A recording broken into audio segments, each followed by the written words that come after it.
Hyper valent compound, hypervalent. अच्छा, घर पे आपको पढ़ना स्टार्ट कर देना पीरियोडिक टेबल, और साथ में एक एक कंपाउंड दूंगा मैं, वो आपको करके लाना होगा अच्छे से एनसीईआरटी से। बस एनसीईआरटी से क्वेश्चन फ्रेम करने हैं उस कंपाउंड से रिलेटेड, केमिकल बॉन्डिंग के साथ साथ ही। तो आपको जो कल पढ़ना है, बोरेक्स पढ़ना है, बोरेक्स। ठीक है, ये कहां मिलेगा आपको? बोरोन फैमिली में, पी ब्लॉक में। तो एक एक करके हम एक एक कंपाउंड तैयार करेंगे। चलो, हाइपरवेलेंट कंपाउंड चल रहा था। तो हाइपरवेलेंट कंपाउंड क्या होते हैं? जिन कंपाउंड के किसी एटम में या सेंट्रल एटम में इलेक्ट्रॉन 8 से ज्यादा हो जाते हैं, है ना। एग्जाम्पल आपको बता दिए थे, SF6 है, XCF4 है, XCF6 है, I3 माइनस है, Br3 माइनस है। अच्छा, F3 माइनस बनेगा या नहीं बनेगा? देखो, I3 माइनस आयन बनता है, Br3 माइनस आयन बनता है, F3 माइनस आयन बनेगा नहीं बनेगा? ये स्टेबल होगा नहीं होगा F3 माइनस आयन? नो, है ना। क्योंकि देखो I कैसे बन जाता है, ये I3 माइनस आयन है, तो I में ऑक्टेट, ये I ऑक्टेट एक्सपेंड कर लेता है, क्योंकि इसके अंदर d ऑर्बिटल क्या होता है? खाली होता है। 1 2 3 4 5 6 7 और माइनस चार्ज 8 इलेक्ट्रॉन होते हैं। पर 8 से ज्यादा रख सकता है I, क्योंकि अपने ऑक्टेट को एक्सपेंड कर लेता है।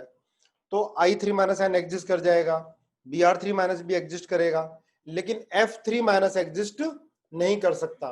भाई F 8 से ज्यादा इलेक्ट्रॉन नहीं रख सकता, तो F3 माइनस आयन एग्जिस्ट नहीं करेगा। लिख लेना है। जैसे PCl5 एग्जिस्ट करता है, लेकिन NCl5 एग्जिस्ट नहीं करता, क्योंकि N में d ऑर्बिटल खाली नहीं होता है। ये कल हमने पढ़ लिया था। अब देखो, जैसे ये है बेटा, PCl5 है ना। अगर हम इसकी Cl माइनस आयन से रिएक्शन कराएंगे तो PCl6 माइनस आयन बन जाता है। अब PCl5 ऑलरेडी ही इलेक्ट्रॉन ज्यादा है, फास्फोरस में 10 इलेक्ट्रॉन होते हैं, लेकिन आपने Cl माइनस आयन से रिएक्शन कराई तो PCl6 माइनस भी बनता है। क्यों? क्योंकि इसके अंदर d ऑर्बिटल एम्प्टी है, ये अपने ऑर्बिट को और एक्सपेंड कर सकता है। ये यहां पर लुईस एसिड की तरह बिहेव करेगा, और ये बिहेव करेगा लुईस बेस की तरह। ठीक है, ये लुईस एसिड की तरह, लुईस बेस की तरह। Cl माइनस आयन PCl5 को इलेक्ट्रॉन देगा, है ना, इलेक्ट्रॉन देगा, और P को लेना पड़ेगा। और P लेगा भी क्यों? क्योंकि इसके अंदर ऑक्टेट ये अपने एक्सपेंड कर सकता है, ये इसे कोऑर्डिनेट करेगा। ठीक है, PCl6 माइनस बन गया। ठीक है, तो हम देख के पता लगा सकते हैं कि कौन इसमें अपने ऑक्टेट को एक्सपेंड कर सकता है, कौन एक्सपेंड नहीं करेगा, है ना। इजी है, समझ में आ गया होगा। चलो आगे देखो, ये एक्सपेंशन ऑफ ऑक्टेट चल रहे थे सारे। इसके बाद देखो, जैसे ICl3 होता है, ICl3 है ना, ये भी डाइमर बना लेता है, I2Cl6। नोट कर लेना, I2Cl6। इसका स्ट्रक्चर देखो, आपको बताना कौन सा सही होगा। कभी पहले आ चुका है किसी एग्जाम में। एक ये स्ट्रक्चर मैंने बना दिया इसका, और एक स्ट्रक्चर मैंने इसका ये बना दिया।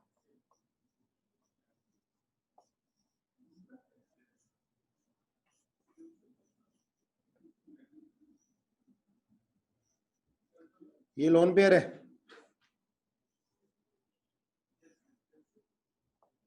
बताओ भाई। इसमें सेकंड वाला, सब लोग सेकंड वाला बता रहे हैं, फर्स्ट वाला क्यों नहीं? फर्स्ट वाले का रीजन बता दो, फर्स्ट वाला क्यों नहीं? ब्रिज बॉन्ड वाला बनेगा, बिल्कुल सही बात है। फर्स्ट वाला क्यों नहीं बनेगा? तो ये बात सही है, ये वाला बनेगा, है ना, ब्रिज बॉन्ड वाला ही। और इसकी जो शेप होती है ना बेटा, ये ध्यान रखना, रेक्टेंगुलर प्लेनर हो जाती है, रेक्टेंगुलर प्लेनर। आगे सारी पढ़ाऊंगा मैं, अभी परेशान मत हो ना। हाइब्रिडाइजेशन में रेक्टेंगुलर प्लेनर शेप हो जाती है, रेक्टेंगुलर प्लेनर। लोन पे रिपल्शन, बिल्कुल सही कह रहा है। देखो, अगर आई में बॉन्ड बनाते हो, ठीक है, तो क्या होगा? पहली बात तो 5D में बॉन्ड बनता नहीं है, 5D में बॉन्ड बनता नहीं है ना। 1 2 3 चलो दूसरा भी एक भी लगा देते हो आप। तो अगर बॉन्ड तुमने बना भी दिया ना तो ये आई काफी पास हो जाएंगे, और इतने सारे सीएल है, और सीएल सीएल के बीच में क्या होगा, लोन पेयर रिपल्शन होगा। बिल्कुल सही बोला आपने।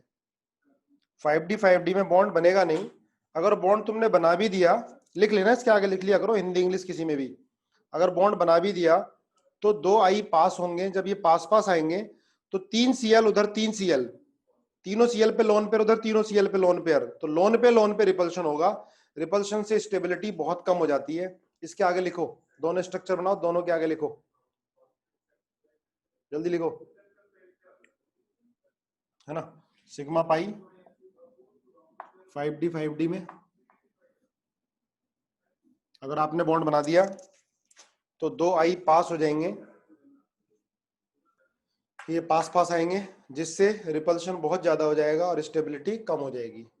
आगे अपने लैंग्वेज में लिख लिया करो, ठीक है। ये स्टेबल रहेगा, शेप लिख लेना, रेक्टेंगुलर प्लेनर है, ये स्टेबल रहेगा। और आपको बताया था कौन सा बॉन्ड बनता है, ब्रिज बॉन्ड, और 4 electron 3 centred bond, 4 electron 3 centred bond, ठीक है। कुछ चीजें नहीं समझ में आएंगी, आगे समझ में आ जाएंगे ना हाइब्रिडाइजेशन में, टेंशन मत लेना। जैसे इसकी आयोडीन की हाइब्रिडेशन क्या होती है बेटा, sp3d2, लिख लो। हाइब्रिडाइजेशन पढ़ेंगे भी क्यों होती है, 1 2 3 4 5 6, 4 सिग्मा बॉन्ड 2 लोन पेयर, लेकिन आगे बताऊंगा मैं पूरा का पूरा, पर फिलहाल लिख लेना, ड्रॉपर बैच में हो, कुछ चीजें बार बार पढ़ेंगे याद रह जाएंगी। चलो देखो भाई,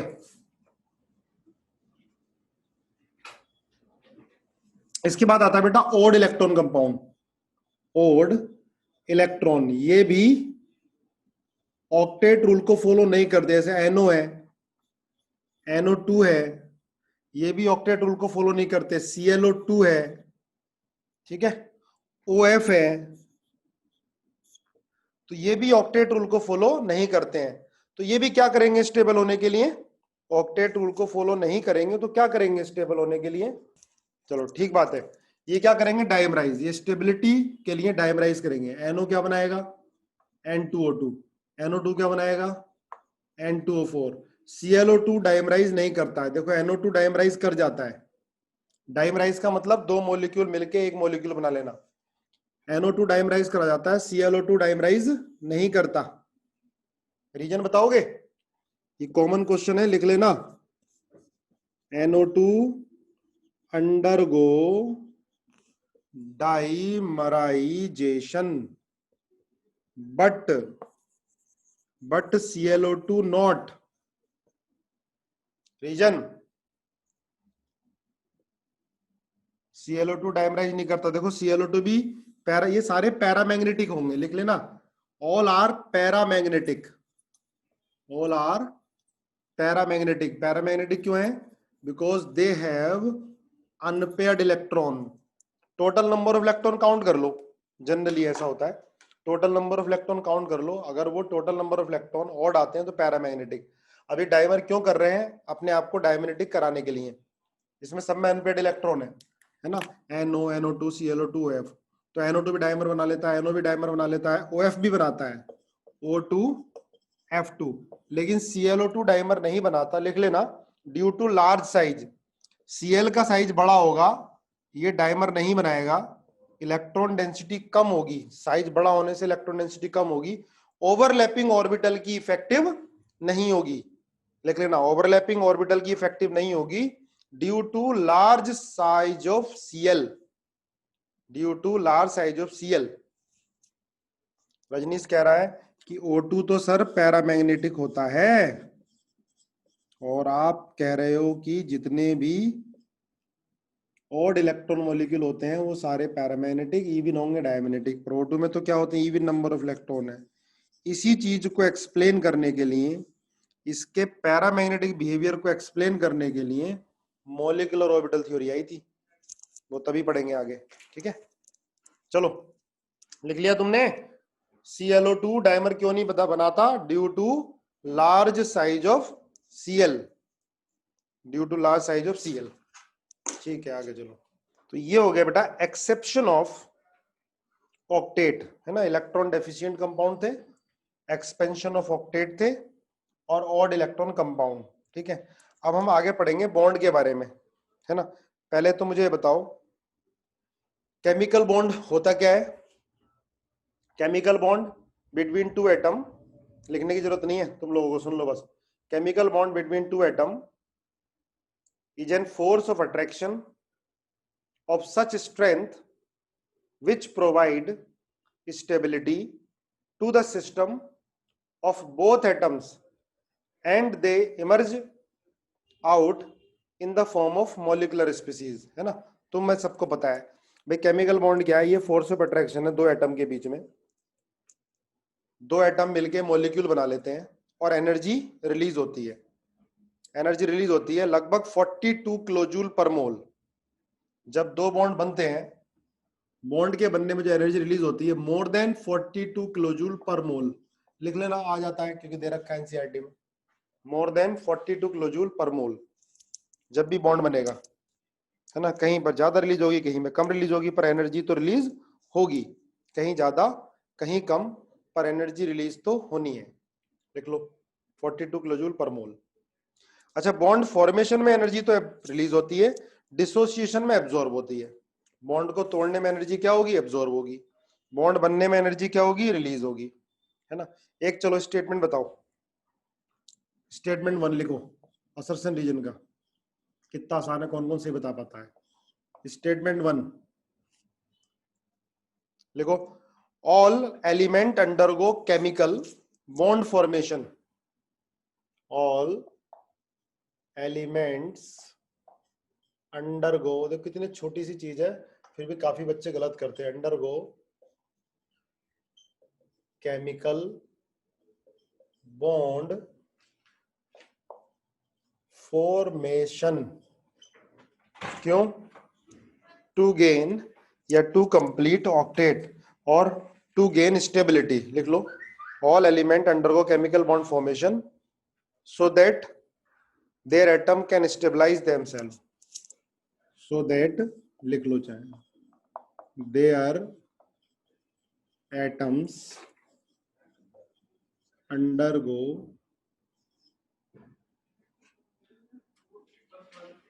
स्टेबिलिटी, स्टेबिलिटी के लिए, है ना, पहला स्टेटमेंट। सेकंड स्टेटमेंट लिखो, second statement,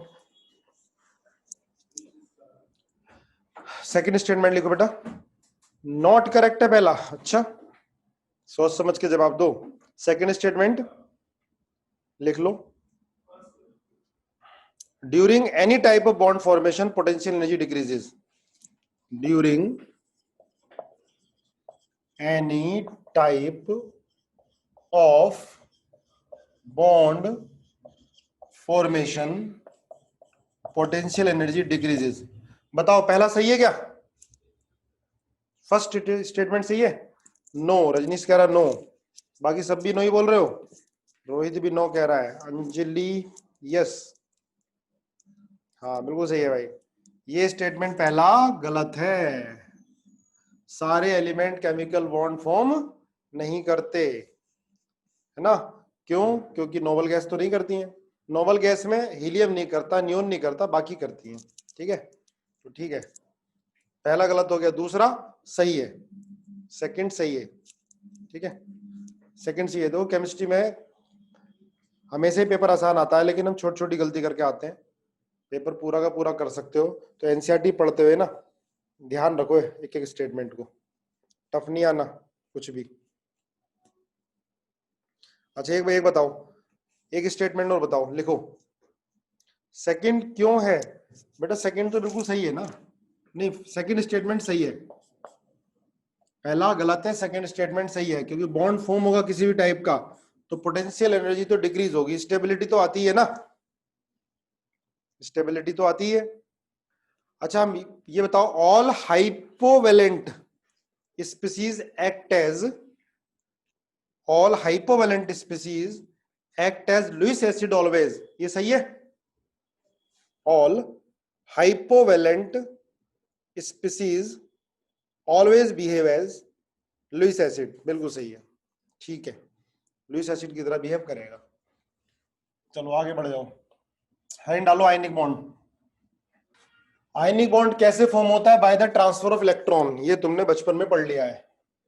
ionic bond form by the transfer of electron, ठीक है। अच्छा मुझे पहले ये बात बताओ, AlF3 और AlCl3 इनमें कौन हाइपरवेलेंट है, कौन हाइपोवेलेंट है? NaCl, BF3, Na3, AlF6, इनमें बताना कौन हाइपरवेलेंट कौन हाइपोवेलेंट। देखते हैं कौन कौन सी बता पाता है, कौन हाइपरवेलेंट है कौन हाइपोवेलेंट है, जल्दी बोलो।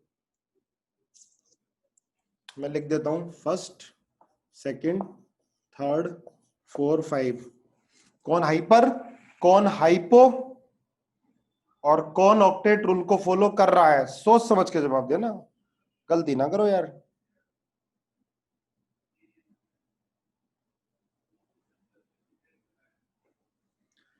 पहला तो Al+3+3F- है, ये बेटा आयनिक है पहला, तो हाइपोर हाइपोर का तो मतलब ही नहीं बनता है। सुन लो ध्यान से, हाइपर और हाइपोवेलेंट कंपाउंड तो हम किस में देखेंगे?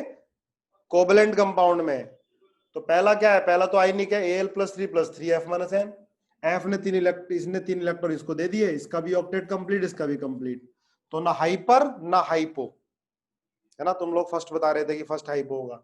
हाँ, AlCl3 कोवेलेंट है, तो ये क्या होगा? हाइपो होगा।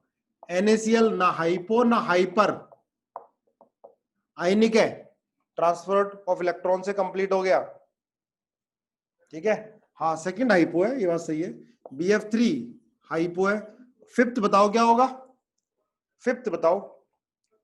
फिफ्थ कुछ नहीं होना भाई, हाँ फिफ्थ सही है, हाइपर है। ये होगा 3Na प्लस AlF6 3-, AlF6 3-, इसमें एल्युमिनियम में इलेक्ट्रॉन 8 से ज्यादा हो गए, तो ये क्या हो गया? ये हाइपर हो गया। थोड़ा दिमाग लगाया करो, एकदम से आंसर मत बोला करो, अब तुम ड्रॉपर बैच में हो, ठीक है। ये हाइपर हो गया। हाँ, AlF3 आयनिक है बेटा, AlCl3 कोवेलेंट है ना। इसका रीजन आपको पोलराइजेशन में मिल जाएगा, ये आयनिक क्यों है, ये कोवेलेंट क्यों है, ठीक है। चलो आ जाओ, आयनिक बॉन्ड पढ़ते हैं। आयनिक बॉन्ड कैसे बनता है? By the transfer of electron. लेकिन एक आयनिक क्रिस्टल बनने के लिए बहुत सारी एनर्जी एब्जॉर्ब होती है और बहुत सारी एनर्जी रिलीज होती है। हमें बताना है कि एक मोल आयनिक क्रिस्टल बनने में सम ऑफ एनर्जी, है ना। फिफ्थ, मुस्कान पूछ रही है फिफ्थ बता दो बेटा। फिफ्थ Na3AlF6 है, ये भी आयनिक है, Na+ प्लस AlF6 3-। Na और AlF में तो आयनिक बॉन्ड है, तो इसका तो ऑक्टेट कंप्लीट है ना, 8 इलेक्ट्रॉन है। पर Al में AlF6 3- है ना बेटा, तो Al क्या कर रहा है? 6 फ्लोरीन इसको इलेक्ट्रॉन दे रहे हैं, तो Al अपने ऑर्बिटल को एक्सपेंड कर सकता है, डी खाली है, तो ये क्या होगा? ये हाइपरवेलेंट होगा, है ना। चलो आ जाओ, आयनिक बॉन्ड पढ़ते हैं अच्छे से। कुछ बच्चों ने पहले पढ़ लिया है, लेकिन फिर भी दोबारा देखना। आयनिक बॉन्ड कैसे बनता है? ट्रांसफर ऑफ इलेक्ट्रॉन से। पर एक मोल आयनिक क्रिस्टल बनने के लिए बहुत सारी एनर्जी एब्जॉर्ब होती है, बहुत सारी एनर्जी रिलीज होती है। अब समझो, देखो ये मैं पढ़ा रहा हूं आपको बोर्न हेबर साइकिल, है ना, जल्दी कंप्लीट करते हैं। Born Haber's cycle, Born Haber cycle, ठीक है। Na सॉलिड से Na गैस। अब सुनना ध्यान से, देखो आयनिक क्रिस्टल बनने से पहले, कंपाउंड बनने से पहले, reactants must be in isolated and gaseous state. Reactant must be in isolated and gaseous state. तो आइसोलेटेड का मतलब सिंगल एटम बेटा। अब जैसे Na सॉलिड है, तो Na सॉलिड तो Na बहुत सारे जुड़े होंगे ना, तभी तो सॉलिड बना हुआ है। तो उसे हमें क्या करना पड़ेगा? आइसोलेटेड करना पड़ेगा, सिंगल एटम की फॉर्म में कन्वर्ट करना पड़ेगा NaCl बनाने से पहले। Cl2 मोलिक्यूल है, तो मोलिक्यूल को भी एटॉमिक फॉर्म में कन्वर्ट करना पड़ेगा। तो कंपाउंड बनने से पहले रिएक्टेंट्स को आइसोलेटेड और गैसियस स्टेट में होना पड़ेगा। अब हमें देखना है कि एनर्जी कौन सी किस तरह की एब्जॉर्ब हो रही है, किस तरह की रिलीज हो रही है, साथ साथ लिखते जाना, है ना। अब Na सॉलिड से आपको पहले Na गैस में कन्वर्ट करना पड़ेगा, तो एनर्जी एब्जॉर्ब होगी या रिलीज होगी? तो देखो सॉलिड से गैस में कन्वर्ट करोगे बेटा तो एनर्जी देनी पड़ेगी, और उस एनर्जी को बोलोगे डेल्टा एच सब्लिमेशन। मैंने प्लस क्यों लगाया? क्योंकि एंडोथर्मिक एनर्जी एब्जॉर्ब होगी। ये सब्लिमेशन प्रोसेस है, या इसको हीट ऑफ एटोमाइजेशन भी बोल सकते हो। भाई सॉलिड से गैस में कन्वर्ट किया, ये तो क्लस्टर ऑफ एटम था, आपने गैस में कन्वर्ट किया तो अलग अलग एटम हो जाएंगे, तो इसको आप एंथैल्पी ऑफ एटोमाइजेशन भी बोल सकते हो, एंथैल्पी ऑफ सब्लिमेशन भी बोल सकते हो। थर्मोडायनेमिक में ये आता है टॉपिक। अब Na गैस से Na प्लस गैस हुआ होगा, तो Na गैस से Na प्लस गैस होगा तो एनर्जी रिलीज होगी या एब्जॉर्ब होगी? एनर्जी रिलीज होगी या एब्जॉर्ब होगी? जल्दी बोलो। Na गैस से Na plus gas, energy absorb होगी, और वो एनर्जी कौन सी होगी? Ionisation energy. Ionisation energy delta I, ionisation energy, है ना। एक इलेक्ट्रॉन निकल रहा है ऑक्टेट पूरा करने के लिए। देखो जब भी इलेक्ट्रॉन निकलेगा तो इलेक्ट्रॉन आपको निकालना पड़ेगा ना। इलेक्ट्रॉन अट्रैक्ट है न्यूक्लियस से, आपको वर्क करना पड़ेगा, एनर्जी देनी पड़ेगी, इसलिए प्लस। ठीक है, अब ध्यान रखना आयनाइजेशन एनर्जी होता क्या है। आयनाइजेशन एनर्जी क्या होता है? एक एटम में से आइसोलेटेड गैसेस एटम, एक आइसोलेटेड गैसेस एटम में से एक इलेक्ट्रॉन निकालने के लिए जो भी एनर्जी दी जाती है उसको बोलते हैं आयोनाइजेशन एनर्जी। अब एक क्वेश्चन बताओ जरा मुझे, शॉर्ट में है, ऐसी करना बिना पेन चलाए, है ना। ये है Na/2, समझना, है ना, बिना पेन चलाए आंसर बताना फटाक से। Na/2 Na एटम, है ना, ये कन्वर्ट हो रहे हैं Na प्लस में, Na gas Na plus gas में कन्वर्ट हो रहा है। Na/2 मतलब Na क्या? Avogadro number, Avogadro number by 2 sodium atom Na plus में कन्वर्ट हो रहे हैं, और इसमें जो एनर्जी यूज हो रही है वो डेल्टा H1 यूज हो रही है, delta H1। Find ionization energy, जल्दी बताओ, फाइंड आयनाइजेशन एनर्जी क्या होगी? बोलो। देखो बेटा ये ध्यान रखना, एग्जैक्ट डेफिनेशन पता होनी चाहिए, बेसिक जरूर पता होनी चाहिए। क्या होगा? आयनाइजेशन एनर्जी क्या होता है? एक एटम में से एक इलेक्ट्रॉन निकालने के लिए जो भी एनर्जी देनी पड़ती है उसको बोलते हैं आयनाइजेशन एनर्जी। अब देखो Na/2 एटम को आयनाइज करने के लिए डेल्टा H1 एनर्जी लग रही है, तो एक एटम को आयनाइज करने में एनर्जी कितनी लगेगी? डेल्टा H1 अपॉन Na/2, मतलब आंसर क्या आ गया? 2 delta H1 upon Na। This is ionisation energy. Clear हुआ? अरे क्या पूछा है? आयनाइजेशन एनर्जी पूछी है। आयनाइजेशन एनर्जी होती क्या है? डेफिनेशन पता होनी चाहिए कि भाई एक एटम में से एक इलेक्ट्रॉन निकालने के लिए जो भी एनर्जी देनी पड़ेगी वो आयनाइजेशन एनर्जी होगी। हमें क्या गिवन था? Na/2 एटम को आयनाइज करने के लिए इतनी एनर्जी है, तो एक एटम को आयनाइज करने के लिए एनर्जी कितनी होगी? Delta H1 upon Na/2। आ गया समझ में?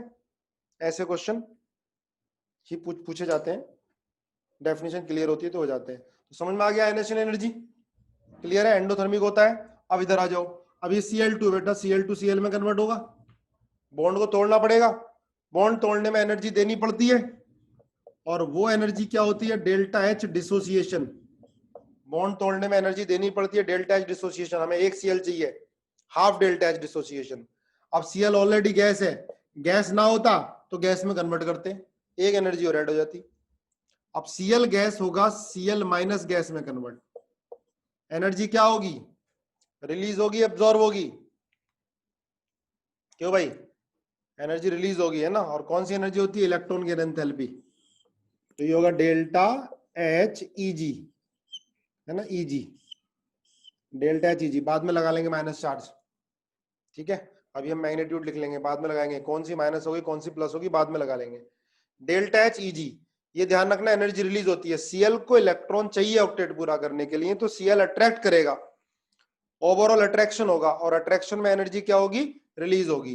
अब देखो बेटा ये Cl माइनस गैस है, Na प्लस गैस है, ये दोनों चिपक जाएंगे, अट्रैक्शन होगा, अट्रैक्शन में एनर्जी रिलीज होगी, उसको बोलते हैं U। इसको भी साइन मत लगाओ, U कौन सी एनर्जी होती है? दिस इज लैटिस एनर्जी, ये है लैटिस एनर्जी, है ना। अब ध्यान रखना लैटिस क्या है, गलती नहीं होनी चाहिए। कंस्टिट्यूएंट आयंस, ये आयंस है इन गैसियस स्टेट, इससे जो NaCl सॉलिड बन गया, आयनिक सॉलिड क्रिस्टल, सिर्फ इतने प्रोसेस को क्या बोलते हैं? इस प्रोसेस में जो एनर्जी रिलीज होती है उसको बोलते हैं लैटिस एनर्जी। अगर Na गैस की जगह Na लिक्विड कर दिया तब नहीं बोलेंगे। लैटिस एनर्जी क्या है? व्हेन, सुन लेना ध्यान से, when 1 mole of NaCl solid, बहुत ध्यान से सुनना, when 1 mole of NaCl solid या आयनिक क्रिस्टल या solid crystal is formed from its constituent ions in gaseous state. ठीक है, IIT में मेडिकल में दोनों में क्वेश्चन पूछा गया था कि ionisation energy, sorry lattice energy क्या होगी, है ना, और ऑप्शन में दे दिए थे। तो ध्यान रखना, ये गैस होने चाहिए, आयन होने चाहिए, उससे NaCl सॉलिड बनेगा, इसमें जो एनर्जी रिलीज होगी उसे क्या बोलेंगे? Lattice energy. अब बेटा डेल्टा H टोटल क्या हो गया? सबको ऐड कर दो, delta H sublimation plus delta H ionisation energy plus half delta H dissociation plus delta H Eg plus U। अब एक चीज ध्यान रखना, कौन सी निगेटिव है कौन सी पॉजिटिव है? बेटा डेल्टा Eg ये क्या होगी? निगेटिव होगी, U भी क्या होगी? निगेटिव होगी, है ना। ये एब्जॉर्ब होने वाली एनर्जी है और ये दोनों रिलीज होने वाली एनर्जी है। न्यूमेरिकल आए तो ध्यान रखना, गलती नहीं होनी चाहिए। एक बार जिसने नोट नहीं किया नोट कर लो। सर लैटिस एनर्जी की डेफिनेशन रिपीट करना, लिख ले भाई। लैटिस एनर्जी की definition, the amount of energy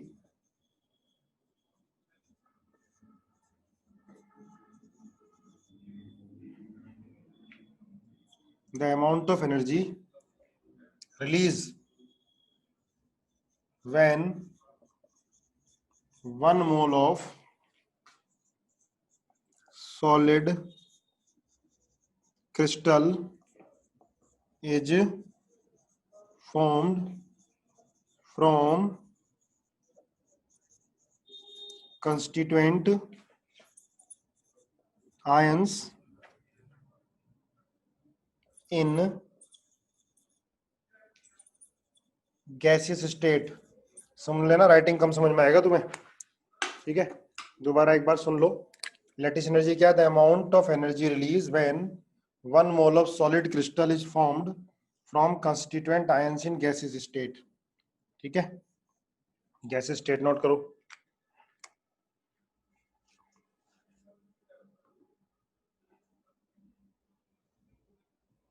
enthalpy of dissociation, बेटा एंथैल्पी ऑफ डिसोसिएशन क्या होता है? The amount of energy absorb when 1 molecule dissociate into its constituent ions। देखो ये डिसोसिएशन हो रहा है, बॉन्ड टूट रहा है ना, तो एनर्जी एब्जॉर्ब होगी। यहां पर क्या हो रहा है? एसोसिएशन, बॉन्ड बन रहा है। लेकिन एग्जैक्ट डेफिनेशन तुम्हें ध्यान रखनी है लैटिस एनर्जी की। हाँ देखो, इसका उल्टा भी हो सकता है, लैटिस एनर्जी यहां तो रिलीज हो रही है, लेकिन इसका उल्टा कर दो, रिवर्स, कि आयनिक सॉलिड से कंस्टिट्यूएंट आयंस बने गैसेस स्टेट में, तब एनर्जी क्या होगी? तब एनर्जी एब्जॉर्ब होगी। ठीक है ना। अब ध्यान रखना, देखो आयनिक कंपाउंड बनेगा तभी जब delta H total less than 0 होगा। बहुत इंपॉर्टेंट पॉइंट है। बॉन्ड ये डेल्टा, ये बोर नेबर साइकिल है, delta H total less than 0 होना चाहिए, लेस देन 0। अगर पॉजिटिव आ रहा है इसका मतलब कुछ ना कुछ गड़बड़ है, हमने कोई कैलकुलेशन मिस्टेक की है। अगर बॉन्ड बन रहा है, आयनिक कंपाउंड क्रिस्टल फॉर्म हो रहा है, तो delta H total less than 0 होगा। इसका मतलब इन एनर्जी का, दोनों एनर्जी का मैग्नीट्यूड क्या होना चाहिए? ज्यादा। रिलीज होने वाली एनर्जी का मैग्नीट्यूड ज्यादा होना चाहिए और एब्जॉर्ब होने वाली एनर्जी का मैग्नीट्यूड कम होना चाहिए। लिख लो इसको। थोड़ा सा इलेक्ट्रॉन गैन एंथैल्पी के बारे में देखो। अगर इलेक्ट्रॉन ऐड होता है तो एनर्जी क्या होती है? रिलीज होती है। पहला इलेक्ट्रॉन ऐड होता है तो, जैसे ऑक्सीजन में पहला इलेक्ट्रॉन ऐड होगा तो बेटा एनर्जी रिलीज होगी, निगेटिव रिलीज होगी। लेकिन दूसरा इलेक्ट्रॉन ऐड होगा तो एनर्जी क्या होती है, एब्जॉर्ब होती है, डेल्टा एच पॉजिटिव होता है, इलेक्ट्रॉन गेन एंथैल्पी बोलते हैं इसको। अगर किसी आइसोलेटेड गैसियस एटम में कोई इलेक्ट्रॉन ऐड होता है तो उसमें जो एनर्जी चेंज होती है उसको बोलते हैं इलेक्ट्रॉन गेन एंथैल्पी।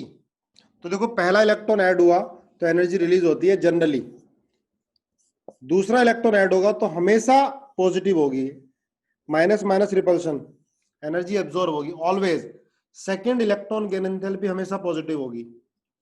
अच्छा, सारे ही मॉलिक्यूल में अगर मैं लिख दूं स्टेटमेंट कि all atom has negative electron gain enthalpy, is it true और नॉट? लिखो यार,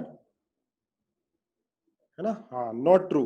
देखो ध्यान रखना बेटा, नाइट्रोजन और जो एल्कलाइन अर्थ मेटल होते हैं जैसे बेरिलियम, मैग्नीशियम, इनकी, और हीलियम, नियॉन, आर्गन, क्रिप्टन, इनकी इलेक्ट्रॉन गेन एंथैल्पी पॉजिटिव होती है। आज ही जाकर पीरियोडिक टेबल में एनसीईआरटी में आपको टेबल मिलेगी, टेबल में वो सारी वैल्यू दे रखी है, वैल्यू को याद नहीं करना पर एनालिसिस करना, किसकी पॉजिटिव है, किसकी निगेटिव है, किसकी कितनी ज्यादा निगेटिव है। ठीक है, जरूर जाके करना है ना, जो होमवर्क बोलता हूँ करो जाके।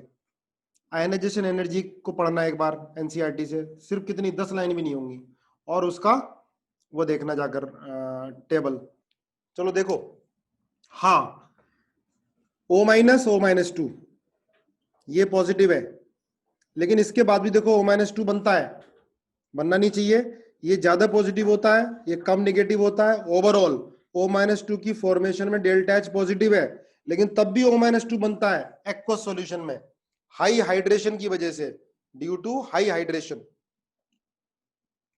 अच्छा, एक चीज और ध्यान रखना, ये कॉमन है, FCl, Br और I, more negative electron gain enthalpy किसकी होती है? याद हो तो कभी पुराना बताओ, मोर निगेटिव इलेक्ट्रॉन गेन एंथैल्पी, मोर निगेटिव इलेक्ट्रॉन गेन एंथैल्पी किसकी? Cl की। मोर निगेटिव, ध्यान रखना मैंने क्या बोला है, more negative electron gain enthalpy Cl की। रीजन क्या होता है भाई? नो डाउट F की इलेक्ट्रोनेगेटिविटी ज्यादा होती है, नो डाउट F की इलेक्ट्रोनेगेटिविटी ज्यादा होती है, Cl की इलेक्ट्रोनेगेटिविटी कम होती है ना। इलेक्ट्रोनेगेटिविटी का मतलब क्या होता है? Tendency to attract shared pair of electron,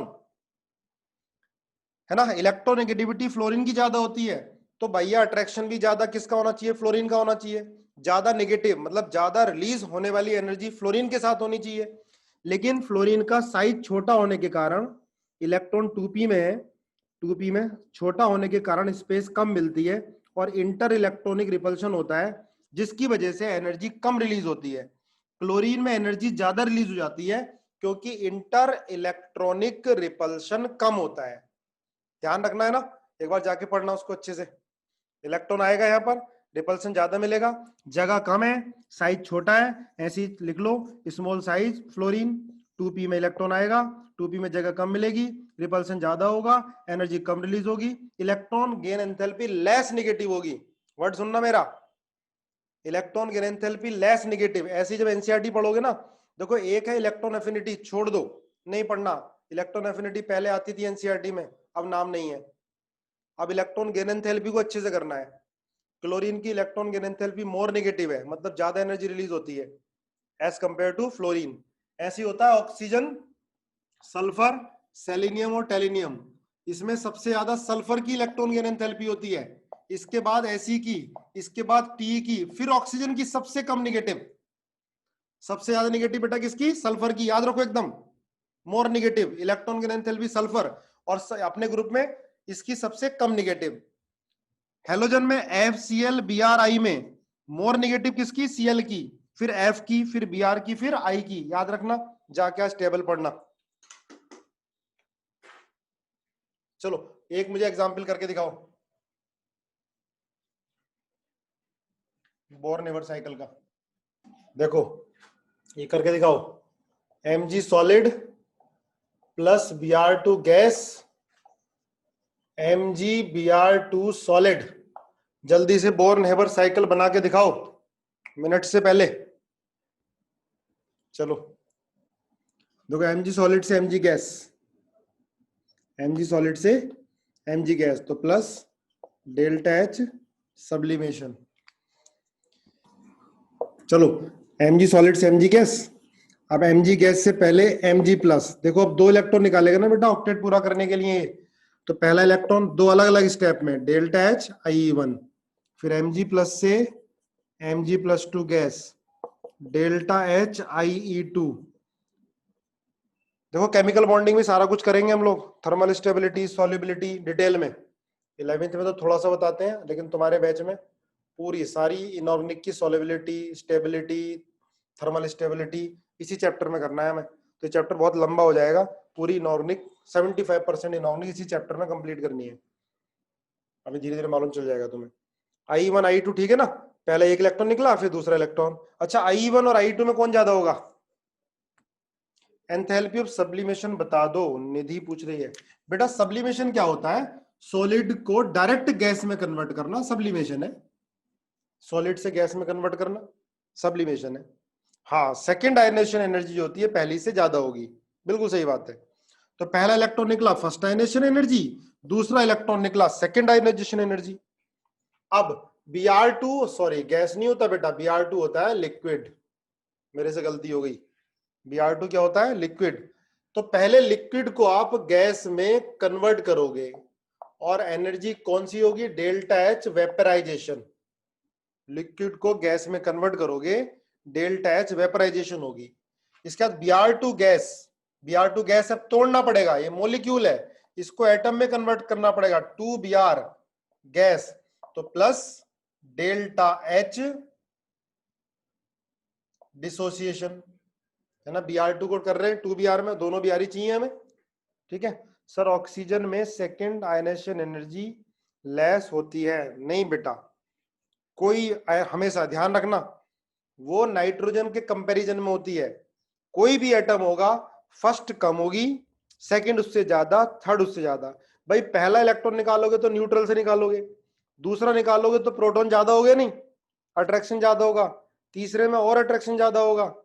तो कंज्यूगेटिव आयनाइजेशन एनर्जी हमेशा बढ़ती जाती है किसी एक एटम की, उसमें कंफ्यूज मत हो। हाँ, हम 2 एटम में कंपैरिजन करेंगे, हो सकता किसी की फर्स्ट ज्यादा हो सकता किसी की सेकंड ज्यादा हो, 2 एटम में कंपेयर करोगे तो। लेकिन एक एटम की हमेशा सक्सेसिव आयनाइजेशन एनर्जी बढ़ती जाएगी, कोई एक्सेप्शन नहीं है। 2Br गैस, अब 2Br गैस क्या होगा? 2Br माइनस आयन, तो ये 2 डेल्टा एच Eg हो गया, ठीक है।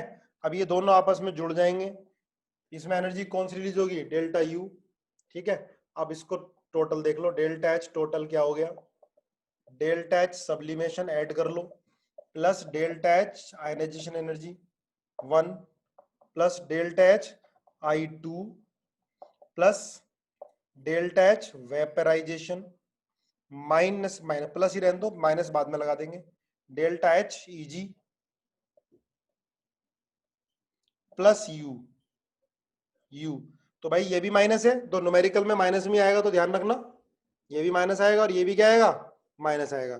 ये है delta H total, delta H total, ठीक है।